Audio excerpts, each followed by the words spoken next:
Salut les crypto-investisseurs, ici Lionel Tabon, investisseur et entrepreneur libre. Je vous souhaite la bienvenue dans cette nouvelle crypto vidéo. Nous sommes aujourd'hui le lundi 7 février 2022 et je vais faire la mise à jour du marché des crypto-monnaies. Mais avant de rentrer dans le vif du sujet, comme d'habitude, je vous invite à me mettre un petit pouce bleu pour récompenser mon travail quotidien. Et si ce n'est pas déjà fait, je vous invite à vous abonner à cette chaîne en cliquant sur la cloche pour recevoir une notification dès que je publierai une nouvelle vidéo sur la chaîne. Et puis si ce n'est pas le cas, si vous êtes un parfait débutant ou une parfaite débutante dans le monde des cryptos, je vous invite à télécharger librement et gratuitement mon e-book, Vos premiers pas dans le monde des cryptos. Pour cela, c'est très simple, hein, vous cliquez sur le lien qui est juste en dessous de cette vidéo, vous m'indiquez votre adresse mail et je vous envoie tout ça dans votre boîte mail. C'est comme ça, c'est pour vous, c'est cadeau. Aujourd'hui, mise à jour hebdomadaire, on va essayer d'être très rapide. On a un BTC qui prend plus de 2,9% à 42 700 $, un ETH qui est près des 3100 $ à plus de 2,5%, vous le voyez, map relativement verte, Solana qui recolle avec les 118 $, Avax sur les 81,90 $, le VET dans le vert foncé également, XRP qui prend près de 9% à 73 centimes, le Dodge sur les 16 centimes également, EGLD One, VET, je le disais, Mana, FTM, Léo, AXS, Shiba, Le Croc, AAVE, Engine, bref, beaucoup de tokens dans le vert foncé. On attaque la semaine donc sous de bons auspices. On va regarder un petit peu Riot Blockchain. Pas d'évolution depuis la dernière vidéo, sauf que bon, on a quand même clôturé ici notre bougie hebdomadaire ici sur les 16,57 $. On a entre guillemets une pattern de retournement en hebdo sur quasiment tous les actifs ici. C'est ça qui est assez intéressant. On l'avait vu ensemble, hein, c'est-à-dire que ici on a un plus bas manifesté par la bougie de la semaine dernière et on vient clôturer la semaine au-dessus du plus haut. Donc tout ça c'est assez bullish. Ça ne veut pas dire que dans les séances prochaines on va pas avoir de la consolidation, mais on a une pattern de retournement qui nous fait dire que peut-être qu'on va aller beaucoup plus haut. Donc Riot Blockchain, on est dans un range entre les 12,90 $ et les 24,63 $. On va attendre un petit peu vers quoi on va évoluer. Le DXY, je voulais voir un petit peu si on avait bien clôturé en dessous du range. C'est bien le cas. Bon, on a l'air de vouloir entamer la semaine maintenant dans le bas du range. Est-ce qu'on va justement réintégrer le range pour aller s'attaquer au haut du range? Ça, eh bien, on le verra dans la semaine. Bien évidemment, si on se réapprécie sur le dollar, on surveillera ce que nous fait le dollar. On reste toujours au-dessus d'une moyenne mobile à 20 séances qui monte, donc on reste toujours en tendance haussière de ce point de vue-là. Maintenant, voilà, si on fait abstraction de ce qui s'est passé les 2 dernières semaines, c'est-à-dire je monte et je descends, hein. En fait, on a annulé quasiment la semaine dernière la bougie de la semaine d'avant. En fait, on est toujours dans notre range, quoi, hein, au-dessus d'une moyenne mobile à 20 séances. Donc le dollar, lui, il stagne, mais pour le moment, il n'y a pas non plus de prémisse d'une future baisse, puisqu'on reste toujours au-dessus d'une moyenne mobile à 20 séances qui montent. Regardons les indicateurs techniques, ils sont sur des supports, donc on n'a pas non plus des signes avant-coureurs d'une future baisse. Donc attention, peut-être que le rebond sur les crypto-monnaies est également juste un rebond technique. Donc attention à regarder sur le RSI également. On arrive encore une fois sur un support. Regardez, je dézoome.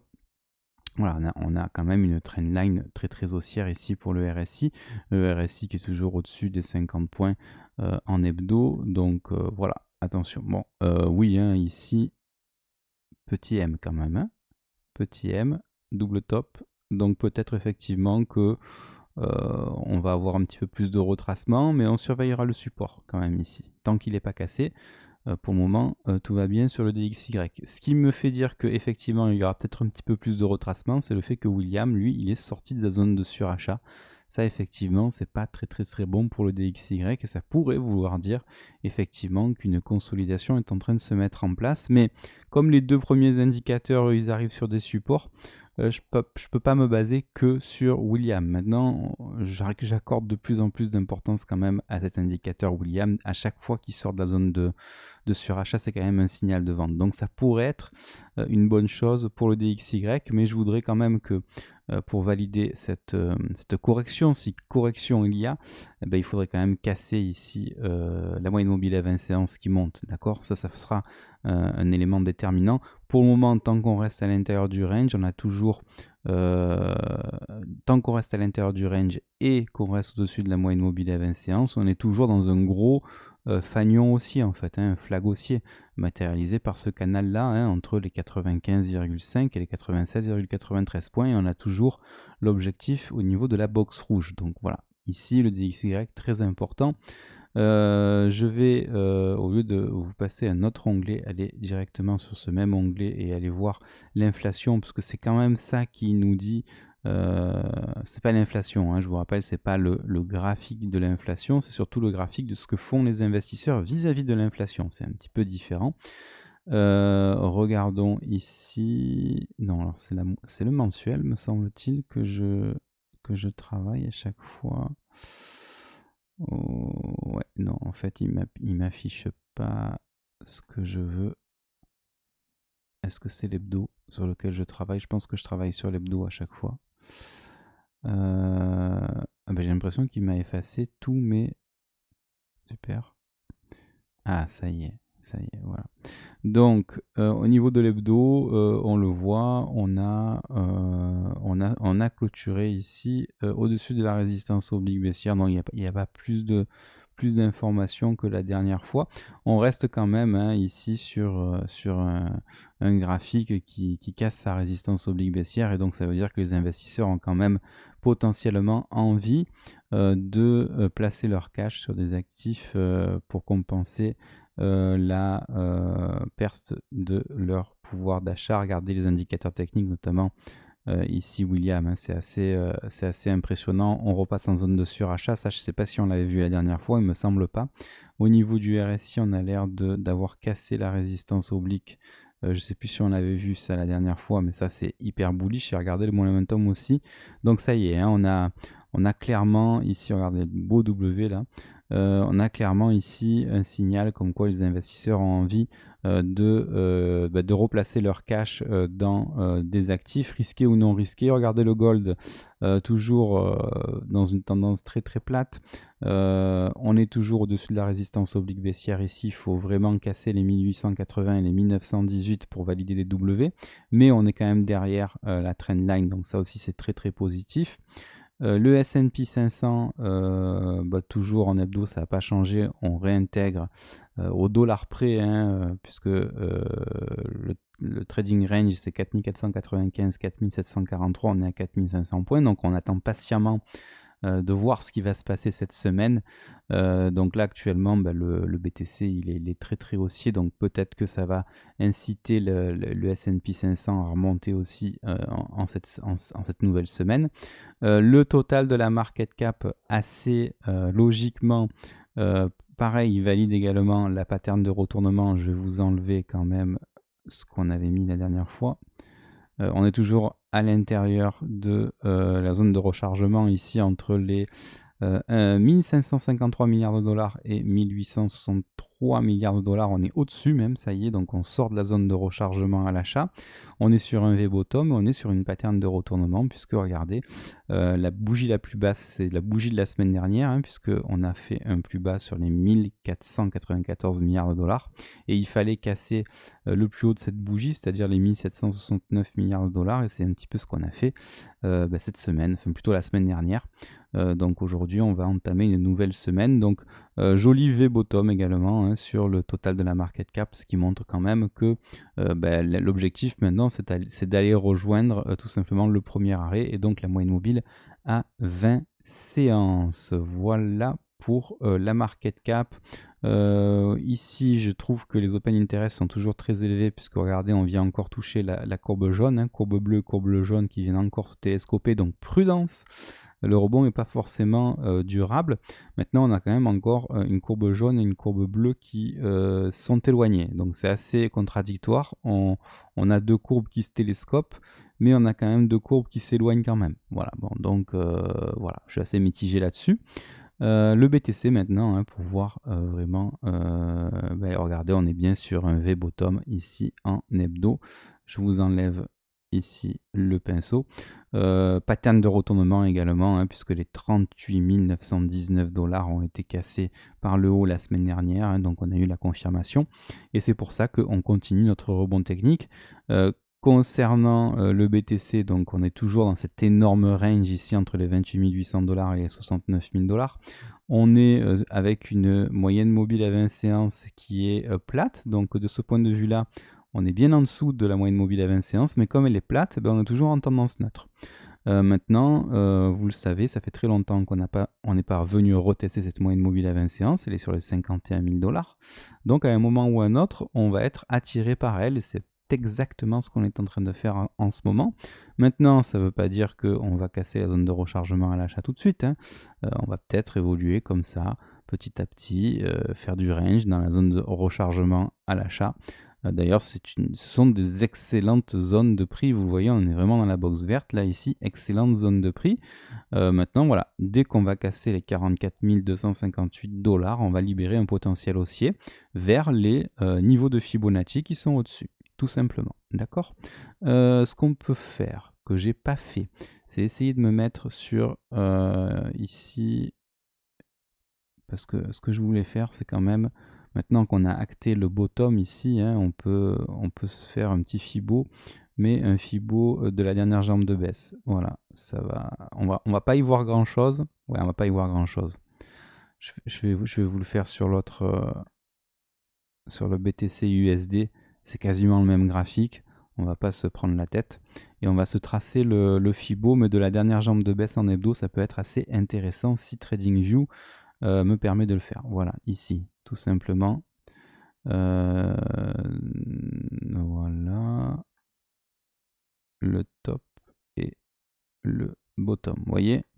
Donc, tant que les 38,2% de Fibonacci au niveau de Fibo, donc justement, tant que les 46 680 $ ne sont pas atteints, travaillés et même franchis à la hausse, ben pour le moment, on a plus de chances de faire des plus bas que des plus hauts, d'accord? Ça, c'est la règle de Fibonacci en hebdo. Donc, c'est pour ça que je vous dis, on est sur un V-bottom. Attention, en hebdo, il faut vraiment avoir notre W. D'accord? Donc, pour le moment, V-bottom, il n'y a pas de problème.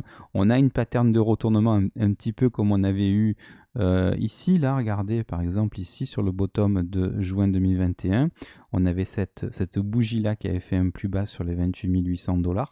La pattern de retournement avait été validée avec ici cette bougie-là. Donc là, on avait un vrai W par contre. Ici, on a une pattern de retournement mais sur un V bottom. C'est ça qui me gêne un petit peu.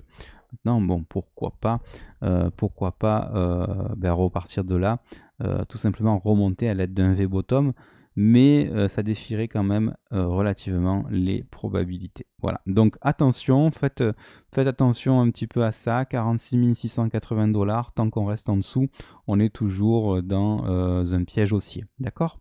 Donc maintenant, si on arrive à s'affranchir des 46 680 $ et qu'on vienne même tester la moyenne mobile à 20 séances, là par contre, cela voudra dire que ça y est, on est reparti un petit peu dans une volonté pour les investisseurs de revoir le BTC dans la zone de rechargement à l'achat, ici entre les 61,8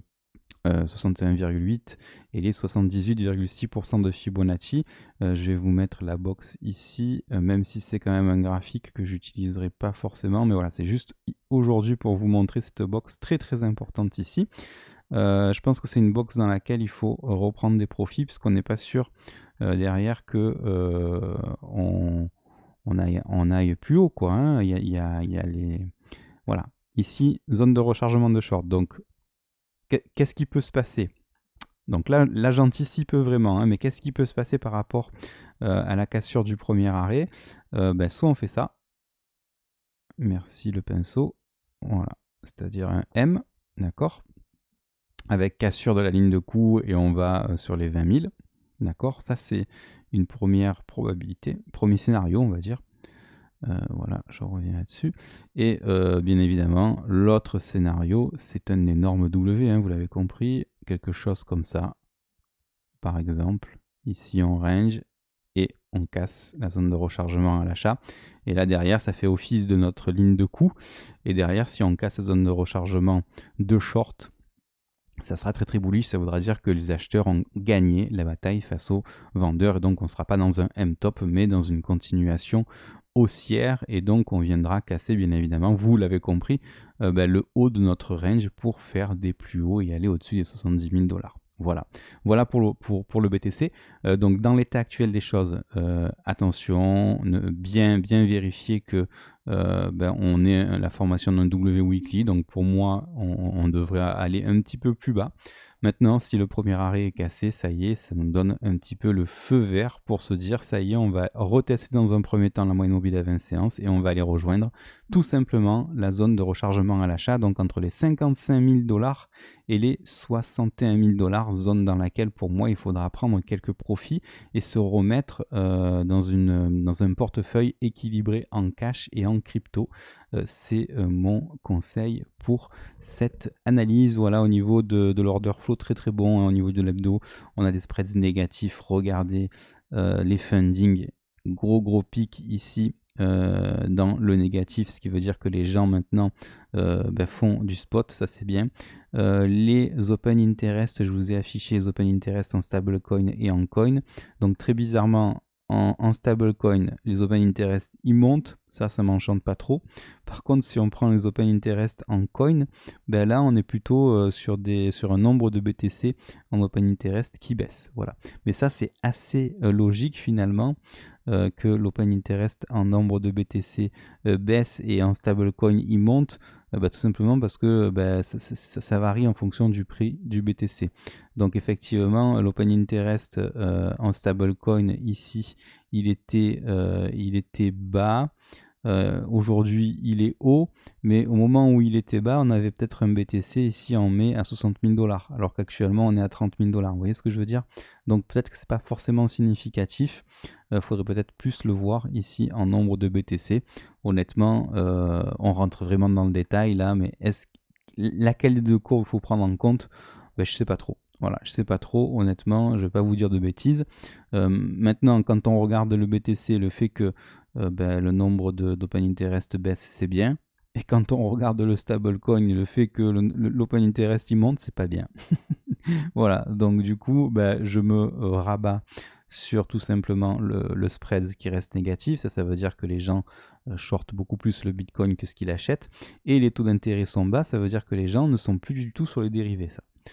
Où ils le sont, mais en tout cas, on achète de plus en plus sur le spot, contrairement à ce qu'on le faisait il y a de cela quelques semaines. Donc tout ça, c'est quand même de bon augure.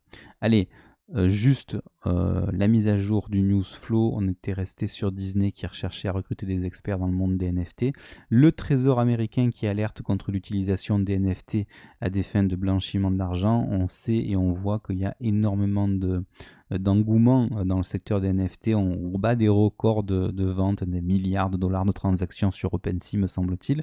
Donc le Trésor américain qui alerte.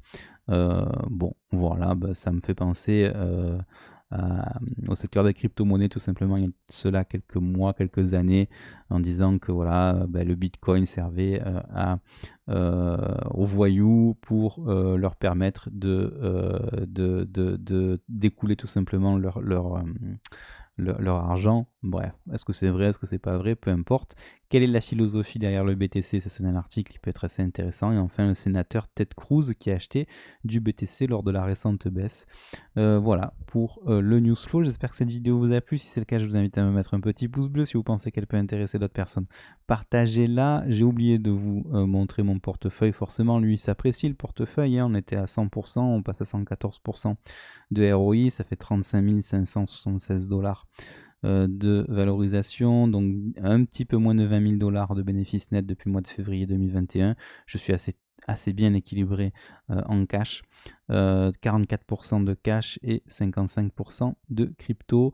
Voilà, j'espère que maintenant cette vidéo vous a plu. Si c'est le cas, je vous invite à me mettre un petit pouce bleu. Si vous pensez qu'elle peut intéresser d'autres personnes, partagez-la. Si ce n'est pas encore le cas, je vous invite à vous abonner à cette chaîne en cliquant sur la cloche pour recevoir une notification dès que je publierai une nouvelle vidéo sur la chaîne. Et puis n'oubliez pas, prenez soin de vous, prenez soin des gens que vous aimez, ayez l'esprit cash flow. Puis quant à moi, je vous retrouve très bientôt en vidéo. Ciao!